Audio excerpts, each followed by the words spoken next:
But I think that's the point. By corrupting the metaphor, it's adding an extra layer, think hyperdimension set for you physicists, which reaches beyond the pale into a realm of ironic surrealist impressionism.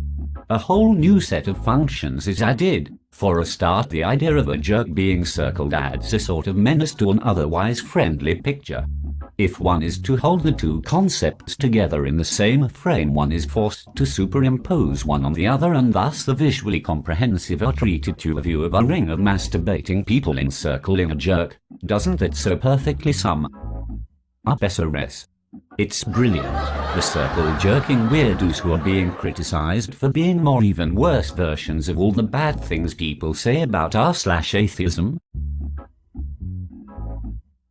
And yes, I am a proud atheist. I post on there sometimes, but by golly, the things people say are mostly true, and 10 times so for here. Well, these SRS posters congregate with the sole intention of finding people they consider jerks and forming a ring of derision around them, the intention presumably being to cut them off from society, limit their influence and force behaviour change. That's the technical definition of bullying too, by the way. Doesn't it seem from a critic's perspective to be the perfect metaphorical insult? This subreddit is literally exactly like the image the statement implies. I love Shakespeare to pieces, but by goshdarndiberty he'd take his hat off to this.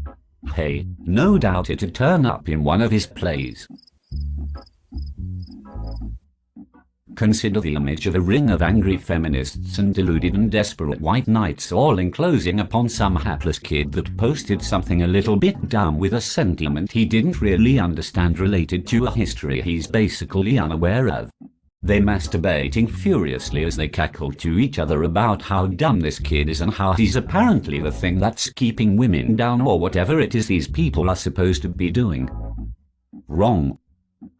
Aha. I see an image of some archetypal beauty show derailing feminists starting out pretending it was a serious masturbation protest, but before long throwing off their clothes and starting to detail heinously morbid rape fantasies full of obscure and perverse daddy issues. All the while the white knights, sword in hand, fat furiously while advancing steadfast, gaze ahead but desperate to turn or to dive and writhe with all their darkest fantasies. Instead, the Don Quixotic cavalcade will earn their respect by not responding to their desperate catcalls and tauntingly tight flesh glimmering sticky entrails from where the plunged fingers have smeared scent across quivering and hungry bare bodies and throbbing erogenous zones.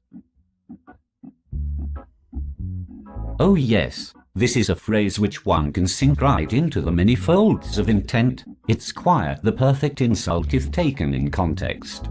Oh, and so rich the context, this moribund hall of heckling crazes, this forum for projection, this Freudian wonderland. I'm ahead of most on my distaste for this place. I've walked it decrepit halls for a while now, and my dislike is somewhat acquired and refined.